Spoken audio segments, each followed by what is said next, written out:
punya pasangan. Minar rijal wan nisa, dari laki-laki dan perempuan. Temukan. Masalah itu bagian dari amal soleh. Makanya siapa sih orang yang paling banyak pahalanya, Ustaz? Orang yang termasuk yang paling banyak pahalanya adalah mak comblang. Ya, bayangkan kalau kemudian mak comblang itu dihitung pahalanya. Gak cuma amal dia yang dihitung, tapi amalan semua orang-orang yang bisa beribadah lewat perantaranya. Kalau kemudian mak comblangnya selektif memilihkan pasangan, siapa yang dosanya paling besar, Ustaz? Mak comblang. Kalau ternyata mak comblangnya tidak benar memilihkan pasangan, ya Allah, maka berat memilihkan pasangan itu berat. Maka mak comblang saya nasihatkan, mak comblang di sini yang ada mama. Kalau mak comblang nggak ada ya, mak comblang. Karena maaf, ada akhwat yang datang ke saya ngadu, ibu-ibu. Ada akhwat yang datang ke saya mengadu, saya ini dijodohkan Ustaz sama siapa? Adalah sama rumahan pengajian majelis taklim. Terus ya saya percaya saja, katanya ini ikhwan baik, ikut taklim juga. Saya lihat juga berjenggot. Nanti dulu jenggot jangan jadikan ukuran ya, gitu. Terus ya akhirnya saya mau lah. Saya juga umurnya sudah tidak muda lagi, maka menikah. Setelah menikah terbongkarlah asli gedoknya ini. Maka kalau kata Tukul Arwana, don't judge the book only from the cover. Kata Tukul Arwana ya, jangan lihat buku itu hanya dari covernya, itu ya. Jangan lihat kue dari kalengnya, karena banyak kaleng komuan isinya ternyata rengginang. Coba yang ini merasa membawa mobil Avanza atau Xenia warna putih BE 1839 GB, tolong dipindah karena ada karena ada pemakaman ya, yang dekat makam. Silakan Umi. Kita lanjut lagi. Jadi jangan hanya terbiasa melihat orang dari mana? Cover. Makanya tadi itu Islam itu kan memberikan aturan itu. Ya, kisi-kisi. Ada orang menikah karena hartanya, itu cover. Ada orang menikah karena tampan rupa cantik gantengnya, itu cover. Ada orang menikah karena keturunannya, itu pun cover. Tapi kata Rasul, fadfar bidzatid din taribat yadaka, pilihlah pasanganmu karena agama, kau akan beruntung. Kau akan beruntung. Taribat yadaka itu artinya maka tanganmu akan terisi penuh tanah. Karena keberuntungan itu kalau dapat tanah. Jadi di Arab itu kalau dapat pasir tidak bisa ditanami. Tapi kalau dapat tanah, kok ada rumah kita banyak tanah, dari tanah itu bisa kita tanami, maka beruntunglah begitu. Beruntunglah yang dapat tanah itu. Karena tanah itu sesuatu yang berharga, mahal. Ya, kalau pasir nggak bisa ditanami. Baik, kita lanjut lagi, Ibu. Oleh karenanya, bagi mak comblang, perhatikan jangan sampai kemudian ada yang kecewa. Lah memang Umi atau memang Bukti nggak, saya nggak tahu yang Bukti katanya bagus. Ternyata Masya Allah sudah 1 tahun pernikahan, suaminya tidaklah menafkahi dia kecuali hanya sedikit. Nafkahnya sedikit, betul.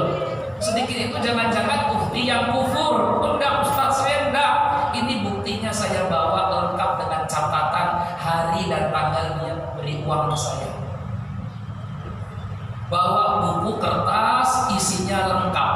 Hari ini, bulan ini beri saya 100.000. Sudah 1 bulan itu paling beli 100 atau 150.000. Ya, suaminya kerja enggak? Kerja Ustaz. Tapi kenapa enggak beri? Saya enggak tahu, karena ngerasa bahwa saya sudah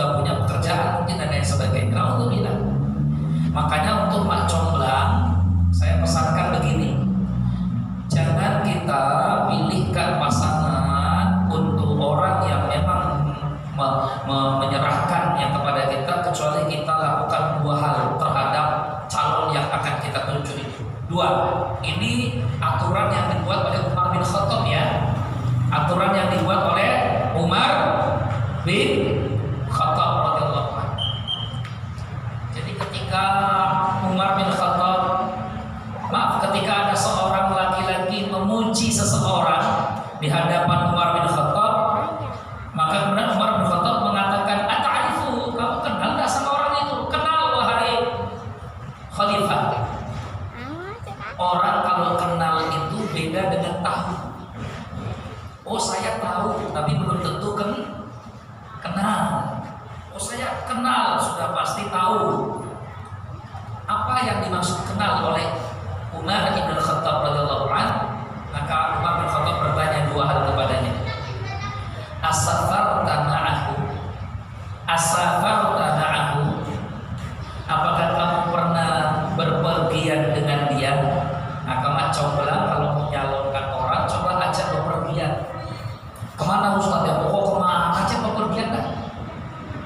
Karena karakter seseorang itu akan terlihat dan ketahuan ketika dalam keadaan safar. Ya, jadi waktu dalam kondisi safar, karakter seseorang itu kelihatan. Terlihat dari bagaimana kedisiplinannya menjaga ibadah, terlihat dari bagaimana tutur katanya ketika di jalan, terlihat bagaimana ekspresinya ketika dia melihat hal yang baru. Ya, itu orang semua kelihatan itu waktu safar. Bagaimana kelihatan perilakunya ketika bertemu dengan lawan jenis, itu kelihatan semua dalam safar. Bagaimana cara makannya, karena orang safar pasti cari makanan. Bagaimana kepeduliannya dengan kawan seperjalanan, karena ada orang safar makanan dia diikuti, makan orang-orang dimakan duluan. Kan gitu, makanan dia seperti itu, nunggu makanan kawan yang lain habis duluan, nanti dia makannya sendirian. Air minum, yang lain udah kehausan, dia pada bawa tuh air minum. Ya, usahakan minta dulu, kalau bisa minta jangan makan punya sendiri. Ini prinsip. Itu ibu, wataknya kelihatan ketika kapan? Safar. Ibu safar coba deh, pasti ketahuan watak. Ya, wataknya ketahuan untuk safar. Oh nggak sholat, bukti, ya nanti dulu. Dia agak lambat-lambat, nunda-nunda dan lain sebagainya. Pemahaman agamanya pun seseorang terlihat ketika safar. Yang ketiga, yang kedua kapan? Apakah kau bermuamalah dengannya? Bermuamalah. Jadi kalau pertama safar itu dalam perjalanan. Yang kedua muamalah. Muamalah itu bagaimana tanggung jawab dia kalau dapat amanah. Bagaimana kedisiplinan dia? Bagaimana kemudian dalam urusan hutang piutangnya? Coba lihat, itu namanya muamalah. Muamalah itu. Jadi Umi kalau ketemu ikhwan yang kalau ngutang lupa bayar nggak usah dijodohin. Ya, muamalah. Yang ini ngutang sana, bukan masalah utangnya ya, bukan. Utang itu manusiawi, berhutang itu manusiawi. Karena manusia hidup itu dia punya kebutuhan, dan kadang kebutuhan itu sifatnya mendadak, dia harus keluarkan uang dan punya uang, maka dia hutang. Maka semua orang insya Allah punya hutang, kecuali ibu lah yang gak punya hutang kayaknya ya. Semua orang punya hutang. Jadi problem kita itu bukan pada hutangnya, tapi muamalah kita dengan dia itu terlihat dari bagaimana tanggung jawabnya ketika dia memiliki hutang. Karena ada orang yang ingat hutang tapi nggak ingat bayar. Ini problem itu. Jadi ukurannya dua. Kau pernah bersafar dengan dia, atau setidaknya bukan bersafar lah kalau konteksnya wanita. Konteksnya wanita itu jangan safar, tapi pernahkah kau menginap di rumahnya atau dia menginap di Di rumahmu, saya mau jodohkan ukhti ini, tapi saya juga nggak tahu seperti apa sih kepribadiannya. Iseng-iseng kita main ke rumahnya atau diajaknya dia main ke rumah kita, menginap dulu di rumah kita, kan ketahuan itu. Jangan-jangan nampak soleh tahu-tahu subuhnya jam 5:30, kan begitu? Ya jadi itu menjadi problem. Itu menjadi problem. Baik, ikhwan fillah dan akhwati fillah yang dimuliakan Allah Subhanahu wa taala. Intinya Islam itu mengukur bahwa pasangan bukan dari materi. Biarpun materi penting. Materi penting, Islam juga mengatur materi. Islam tidak hanya mengukur dari paras, biarpun paras juga penting. Kan tidak mungkin pula ibu jodohkan sama calon mantunya nggak punya rupa, kan mungkin juga. Rupa itu penting. Oleh karenanya Rasul katakan tunkahul mar'ah li arba'. Seorang wanita itu dinikahi karena 4 hal. Li jamaliha, karena cantiknya. Ini menunjukkan bahwa menikah karena rupa boleh dalam Islam. Lima liha, karena hartanya. Ini juga menunjukkan bahwa menikah karena harta boleh dalam Islam. Linasabiha, karena keturunannya. Ini juga menunjukkan orang menikah karena lihat keturunannya juga boleh dalam Islam. Ya, tapi yang terbaik adalah menikah karena melihat agama kesolehannya. Nah, kalau orang sudah menikah dari awal, tolok ukurnya adalah Allah, tolok ukurnya adalah agama, masya Allah, maka janji Allah itu pasti. Jadi jangan kita mempertanyakan janji Allah sementara kita tidak melakukan aturan main sesuai yang dimau oleh Allah. Pak Ustadz, aku udah nikah kok susah aja hidupnya. Loh, ayo coba kita lihat langkah-langkah kita dari mulai mengenal calon atau pasangan sampai ke titik pernikahan itu kira-kira mendatangkan ridho Allah atau murka dari Allah. Kan lucu ibu, kalau setelah akad nikah selesai terus kita berdoa, Allahumma alif bainahuma kama alafta Adam wa Hawa. Ya, bukan doanya yang lucu, tapi setelahnya.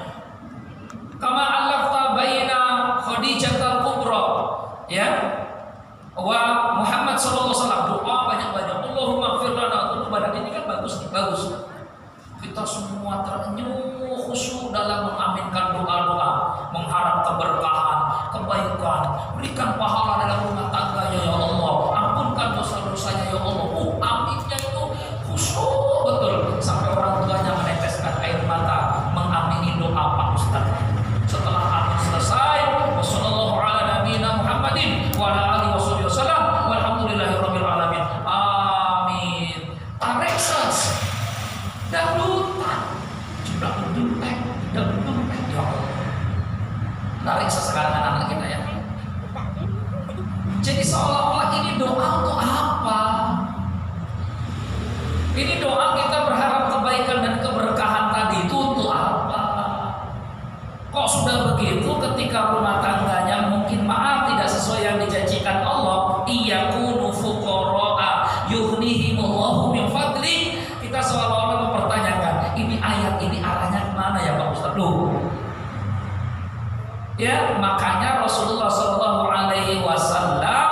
ibu-ibu semua menjanjikan, ya, salah satu hakun 'alallahi aunuhum. Ada 3 manusia yang Allah berkewajiban untuk membela, untuk selalu membantu mereka. Jadi kalau Allah berkewajiban, kita punya hak. Masya Allah, kalau ibu kita jadi satu di antara 3 manusia ini, ya. Jadi 3 manusia ini yang mendapatkan jaminan dari Allah Subhanahu wa taala. Kata Rasulullah sallallahu alaihi wasallam, salah satu hakun 'alallahi aun. Ada 3 manusia yang mereka berhak mendapatkan selalu pertolongan dari Allah Subhanahu wa taala. Kalau berhak mendapatkan pertolongan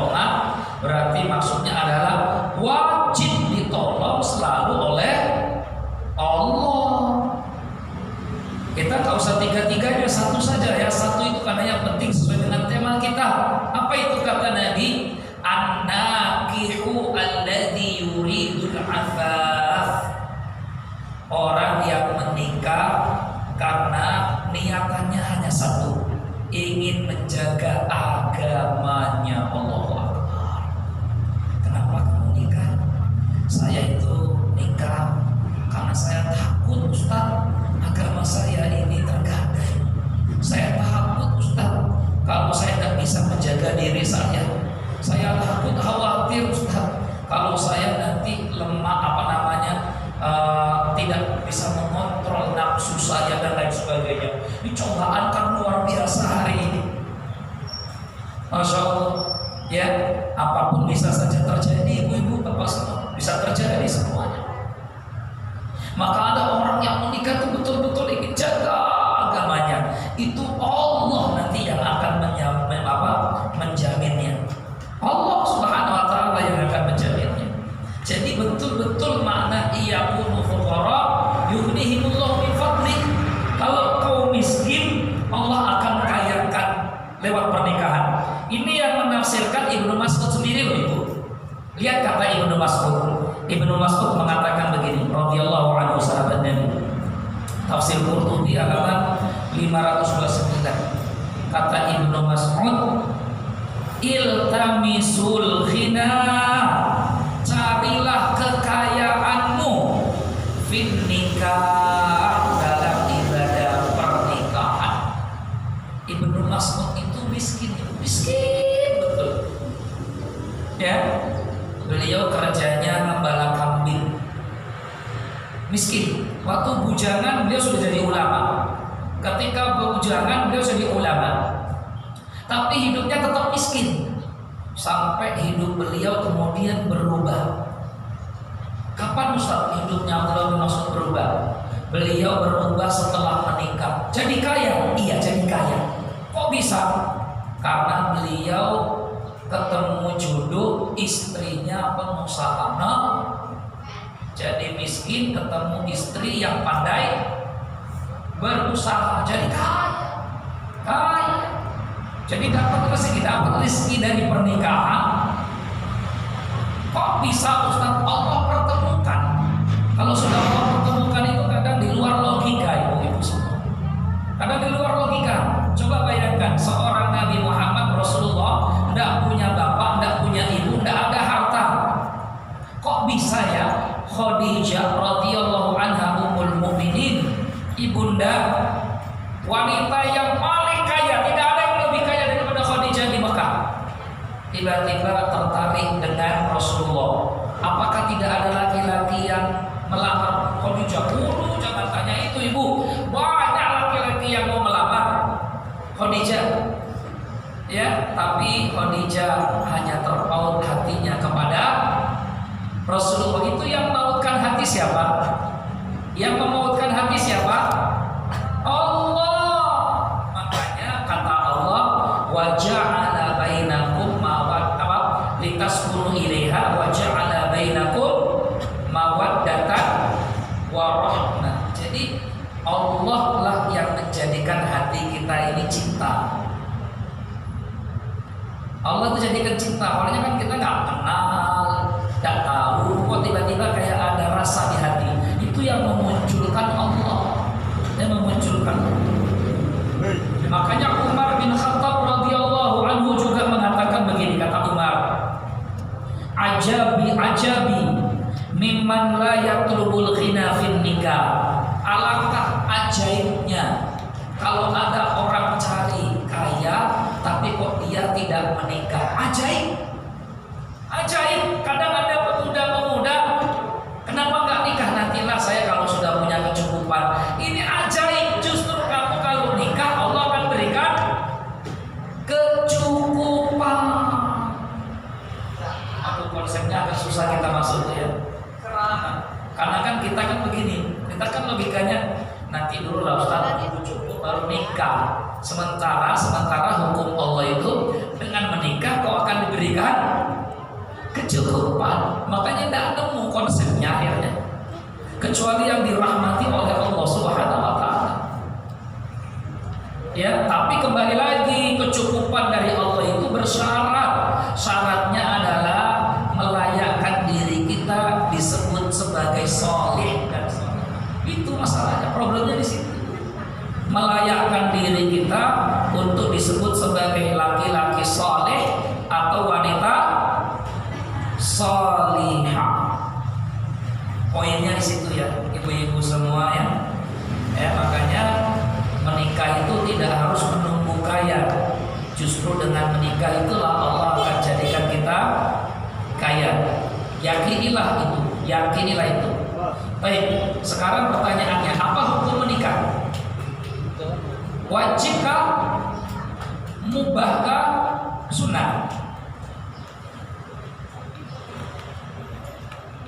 Ibu, hukum menikah itu wajib, mubah, atau sunnah?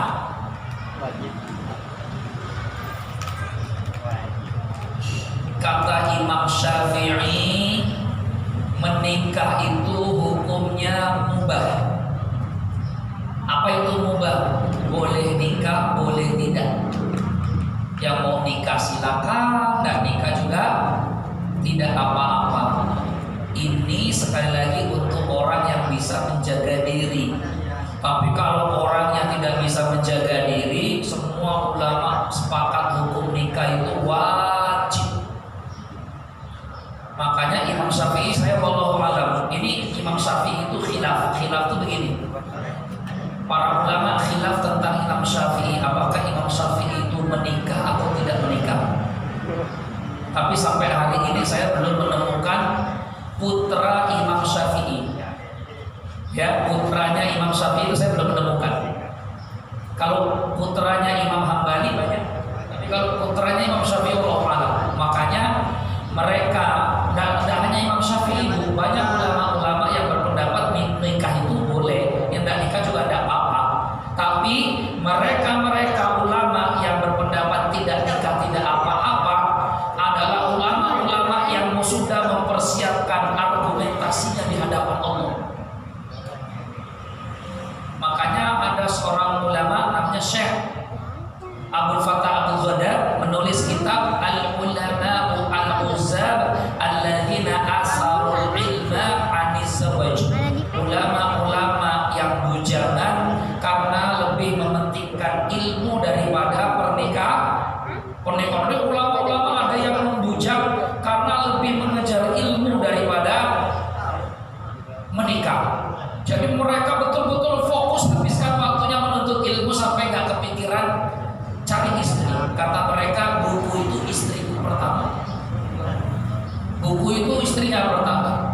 Nah, ulama-ulama seperti ini tidak bisa dijadikan dalil karena mereka pun punya argumentasi di hadapan Allah, dan nanti argumentasi itu ada diterima dan ditolak. Tapi kita kembali kepada hukum asal. Maka menikah itu hukumnya masyru', diperintahkan, disunnahkan. Bukan wajib, Ustaz, bukan wajib. Ya, artinya bahwa orang yang menikah agamanya akan sempurna. Orang yang tidak menikah sulit untuk menyempurnakan agamanya. Nah, itu poinnya kajian kita. Ya, jadi ketika ibu sudah diberikan rezeki oleh Allah, kemudahan mendapatkan pasangan, ya Allah syukuri itu, dan kemudian bertakwa kepada Allah Subhanahu Wa Taala dengan nikmat ini.